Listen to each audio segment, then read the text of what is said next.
नमस्कार, आप देख रहे हैं एच 24/7। मैं हूं जनीशा।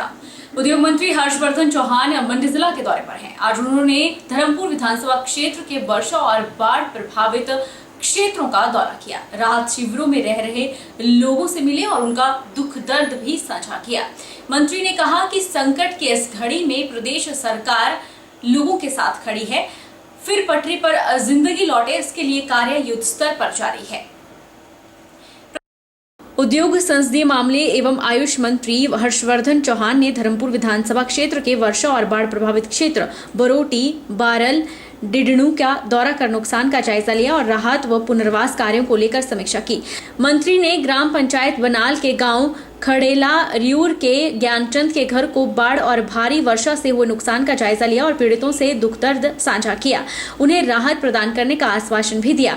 हर्षवर्धन चौहान ने ग्राम पंचायत लंगेहड़ के राजकीय प्राथमिक पाठशाला में बने राहत शिविर में बाढ़ और भारी वर्षा से पीड़ित लोगों से मिले और उन्हें राहत प्रदान करने का आश्वासन दिया। इसके साथ ही उन्होंने ग्राम पंचायत सरसकान के गाँव नरेड़ा में भी नुकसान का जायजा लिया। मंत्री ने कहा कि धर्मपुर क्षेत्र में सड़कों को भारी नुकसान हुआ है। लोग बेघर हुए हैं, जिन्हें राहत शिविरों में रखा गया है, जिनसे वे आज मिले।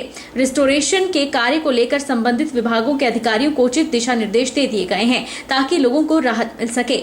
उन्होंने कहा कि ऐसी विपदा 50 सालों में कभी भी हिमाचल प्रदेश में देखने को नहीं मिली। संकट की इस घड़ी में प्रदेश सरकार लोगों के साथ खड़ी है। बहुत कोशिश की है सड़कों को खोलने की। इस चुनाव क्षेत्र में सड़कों को भारी नुकसान हुआ है। बहुत लंबे अरसे से सड़कें बन रही है। उधर PWD और प्रशासन के माध्यम से सड़कें खोली गई है और धर्मपुर विधानसभा क्षेत्र में निजी रूप से भी लोगों के जो मकान हैं वो भारी क्षति हुई है और बहुत सारे लोग जो बेघर हुए हैं। यहाँ पे कैंप्स हैं, उस कैंप में भी मैं गया हूँ। वहाँ भी लोगों को रखा गया है और सरकार द्वारा उनके खाने की व्यवस्था की। फर्स्ट हैंड नॉलेज जो है हमने कोशिश कर रहे हैं कि जा रही है और मुख्यमंत्री जी ने मुझे राय दी है कि यहाँ धर्मपुर चुनाव क्षेत्र जो है गति है रफ्तार जो सामने आएगी। मैंने PWD के अधिकारियों को कहा है कि सड़कें खोले, इनके टेम्पोरी सड़कें खोली गई है मगर परमानेंट उनको द्वारा कार्य किया जाएगा। पैसे की जो है कोई कमी नहीं है और इस संकट की घड़ी में जनता के साथ खड़े हैं। इस तरह की जो त्रासदी है 50 साल में कभी भी नहीं आई है और पूरी हिमाचल प्रदेश में 10,000 करोड़ रुपये नुकसान हुआ है। 3.5 जान गई है। सरकार ने कोशिश की है सारी चीज़ों को और रिलीफ मैनुअल जो है वो भी मुख्यमंत्री जी ने हाल ही में बनाया है।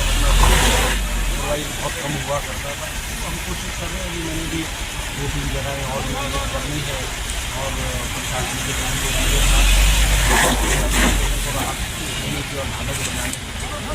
प्रदेश सरकार का मुख्य उद्देश्य प्रदेश में चल रही 200 डॉक्टर और 700 नर्सों की कमी को जल्द पूरा करना है, जिसके तहत अब तक 57 नर्सिंग ऑफिसर की नियुक्ति की जा चुकी है। यह जानकारी हमीरपुर में स्वास्थ्य मंत्री धनीराम शांडिल ने दी। उन्होंने कहा कि प्रदेश के हर विधानसभा क्षेत्र में एक आदर्श स्वास्थ्य केंद्र स्थापित किया जाएगा। स्वास्थ्य मंत्री कर्नल धनीराम शांडिल ने डॉक्टर राधा कृष्णन राजकीय मेडिकल कॉलेज परिसर में अधिकारियों के साथ कार्यों की प्रगति पर समीक्षा बैठक ली। बैठक में राजकीय मेडिकल कॉलेज में जोल सप्पड़ में निर्माणाधीन एकेडमिक ब्लॉक और अस्पताल के निर्माण कार्य पर विस्तृत रिपोर्ट भी पेश की गई। मंत्री ने कहा कि मुख्यमंत्री के निर्देशानुसार मेडिकल कॉलेज हमीरपुर में आधुनिक चिकित्सा सुविधाओं का विस्तार किया जा रहा है। कॉलेज में खाली चल रहे पदों को भी प्राथमिकता के आधार पर भरा जाएगा। उन्होंने बताया कि प्रदेश सरकार के द्वारा ग्रामीण और जनजातीय क्षेत्रों में स्पेशलिस्ट डॉक्टरों की नियुक्तियां की जा रही है ताकि इन क्षेत्रों में लोगों को स्वास्थ्य सुविधाएं प्राप्त करने के लिए बड़े अस्पतालों का रुख न करना पड़े। इसके अलावा प्रदेश के हर विधानसभा क्षेत्र में एक आदर्श स्वास्थ्य केंद्र भी स्थापित किया जाएगा। हमारा जो एम है वो है 200 डॉक्टर को भरना और 700 नर्सिंग ऑफिसर को लेकर ये जो कमी है उसको पूरा करना।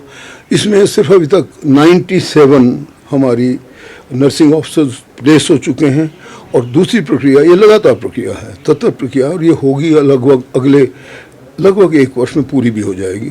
और जो डॉक्टर्स हैं उनमें से विशेषज्ञ सिर्फ 34 हमने अभी तक लोकेट किए हैं। अगले 2 या ढाई महीनों में लगभग इतनी ही संख्या, ऐसे थोड़ी ज़्यादा हम और देंगे, ताकि जो दूर के बच्चे हैं, जो दूर के आने वाले लोग हैं, जो दूर के हमारे बुज़ुर्ग लोग हैं या महिलाएं हैं, जैसे लाहौल स्पीति हो, चाहे किन्नौर कौपुरा क्षेत्र हो, चाहे शिलाई हो, चाहे चौपाल हो, इन सब जगहों में जो हमारे माननीय मुख्यमंत्री ने एक बहुत अच्छी योजना बनाई है कि जिसने 69 हमारे हर विधानसभा क्षेत्र में एक उत्कृष्ट स्वास्थ्य संस्थान होगा, जिसमें एक आदर्श स्वास्थ्य संस्थान के रूप में जिसमें सभी होगा। हमने वो प्रोसेस भी शुरू कर दी है।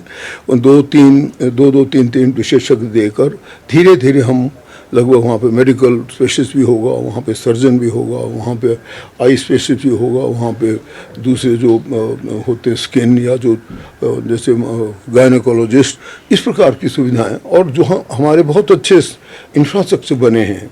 इसमें कोई शक नहीं कि इंफ्रास्ट्रक्चर को ठीक से इस्तेमाल करने के लिए, जैसे मैं कह सकता हूँ कि हमारे एयरपोर्ट के आगे सारी बंगलो है, वहाँ पे बहुत अच्छा, उसमें अभी तो सिर्फ 30-35 पेशेंट है, लेकिन हमारे सभी लोग, डायरेक्टर ने और सचिव ने देखी जगह तो कहा इसमें तो 100 एक आराम से आते। खूब बहुत अच्छा, हमारा पुरानी बिल्डिंग भी हमने रखी है और नई भी बनी है। इस प्रकार के बहुत सी जगह मैंने देखा, यहाँ भी बहुत अच्छा बन रहा है। जैसे मेडिकल कॉलेज हमारा ये हमीरपुर से सोलन के लिए रवाना होने से पहले सामाजिक न्याय एवं अधिकारिता मंत्री धनीराम शांडिल ने कहा कि मुख्यमंत्री के ड्रीम प्रोजेक्ट सुखाश्रय आश्रम के निर्माण के लिए प्रदेश सरकार के सामाजिक न्याय एवं अधिकारिता विभाग ने प्रदेश के लुथान और सुंदरनगर में जमीन का चयन करके लगभग 100 करोड़ रुपए का बजट का प्रावधान कर दिया है। हमीरपुर से सोलन के लिए रवाना होने से पहले सामाजिक न्याय एवं अधिकारिता मंत्री धनीराम शांडिल ने बताया कि आगामी विधानसभा सत्र के बाद मुख्यमंत्री लुथान में सुखाश्रय का शिलान्यास करेंगे। सुखाश्रय में बेसहारा बच्चों को सभी प्रकार की आधुनिक सुविधाएं मुहैया करवाई जाएंगी। उन्होंने बताया कि मुख्यमंत्री ने शपथ लेते ही बाल आश्रम टूटीकंडी का दौरा कर बेसहारा बच्चों के साथ समय बिताया था। वहीं से उन्होंने इन बच्चों के लिए प्रदेश सरकार द्वारा कुछ करने की नियत से सुखाश्रय बिल विधानसभा में पास किया। उन्होंने कहा कि प्रदेश सरकार इन बच्चों का विशेष ख्याल रखने जा रही है। जल्दी ही सुखाश्रय भवन के वास्तु तैयार किया जाएगा और इसका निर्माण कार्य रिकॉर्ड समय में पूरा किया जाएगा। और उन अनाथ बच्चों का ये अधिकार बन जाता है कि उनको किसी प्रकार की वो भीख नहीं मांगनी पड़ेगी। ये इस एक्ट के तहत उनको सब प्रकार का शिक्षा दीक्षा, बाहर जाना, 1 साल में बाहर ले जाना, हर प्रकार की शिक्षा, उच्चतर शिक्षा तक ले जाना। इसीलिए इन सबको कामों को करने के लिए हमने 2 जगहें चिन्हित की हैं, एक सुंदरनगर में और दूसरी ज्वालामुखी में, जो बिल्कुल उस जगह का नाम है लुथान। जिस जगह हम गए, मैं 2-3 घंटे वहाँ में पूरी रिकॉनेसेंस की और पूरे हमारे साथ टीम थी, पूरे विभाग थे। ये बहुत ही एक उपयुक्त स्थान है। It reminds me of Shantiniketan in Bolpur, West Bengal, जो कभी रविंद्रनाथ टैगोर ने शांति निकेतन बनाया था। इस प्रकार का मुझे एम्बियस लगा वहाँ का। ये इसके लिए पूर्ण समुचित धनराशि पहले ही कर दी जा चुकी है और इसका शिलान्यास हम करने ही वाले थे जितने ये हमारे पे त्रासदी आई।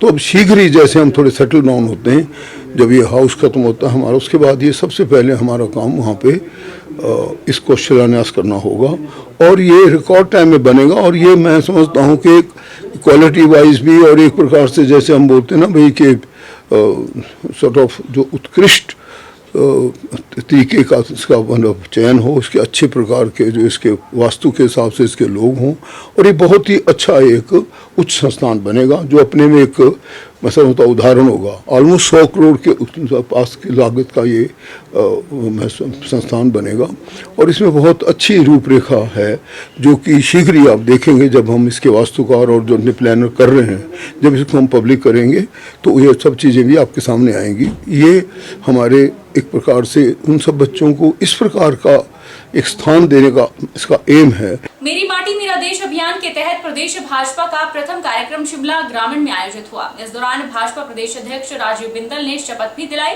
हिमाचल के शिमला जिला के शोघी नामक स्थान पर घर घर जाकर देशभक्ति की अलख जगाते हुए मिट्टी इकट्ठा की गई। भाजपा प्रदेश अध्यक्ष राजीव बिंदल ने कहा कि 15 अगस्त 2023 को देश भर में मेरी माटी मेरा देश अभियान का शुभारंभ हुआ है।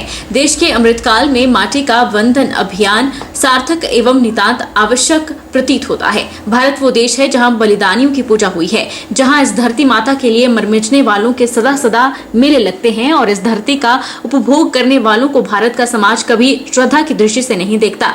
अमृतकाल की बेला में जब देश ने यह संकल्प लिया कि हमें भारत माता का खोया हुआ गौरव पुनर्स्थापित करना है और भारत को विश्व की महाशक्ति के रूप में खड़ा करना है, ऐसे समय पर माटी का वंदन समय की आवश्यकता है।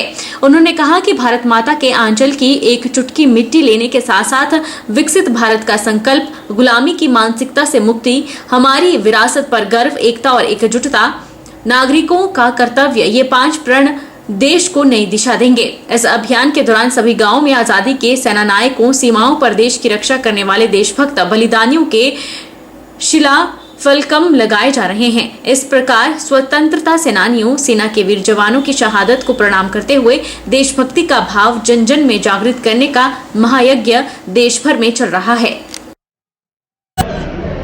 मेरी माटी मेरा देश ये एक अनूठा अभियान है। 15 अगस्त 2023 को श्रद्धेय प्रधानमंत्री श्री नरेंद्र भाई मोदी जी के आह्वान के ऊपर ये अभियान शुरू हुआ है। मेरा मानना है कि ये अभियान नहीं है, ये राष्ट्र निर्माण की भूमिका में अहम कदम है। और ऐसा नहीं है कि आज ये मेरी माटी मेरा देश अभियान या भारत माता का वंदन या वीरों का अभिनंदन या फिर जिन्होंने राष्ट्र की रक्षा के लिए अपना जीवन होम किया उनके प्रति श्रद्धा सुमन अर्पित करना, ये कभी पहली बार हो रहा है ऐसा नहीं। परंतु आज जब हम अमृत काल का महोत्सव पूरे देश में मना रहे हैं और आजादी को 75 वर्ष हो गए हैं, अब हम एक अगले पायदान के ऊपर जाते हुए विश्व की महाशक्ति बनना चाहते हैं और भारत माता के खोए हुए गौरव को पुनर्स्थापित करना चाहते हैं। ऐसे समय के ऊपर मेरी माटी मेरा देश ये अभियान अत्यंत सार्थक और नितांत आवश्यक प्रतीत होता है। आज देश के प्रत्येक गांव में जाना, हर एक घर में जाना, भारत माता की जय का उद्घोष करते हुए एक चुटकी मिट्टी को लेना, ये बहुत महत्वपूर्ण है। वो चुटकी मिट्टी एक कलश में आएगी, वो कलश पूरे गांव में घूमता हुआ ब्लॉक पर जाएगा, जिला में जाएगा, प्रदेश में जाएगा और पूरे देश से एकत्र होकर के देश की राजधानी दिल्ली में जाएगा, जहां अमृत वन का निर्माण। रुकेंगे छोटे से ब्रेक के लिए।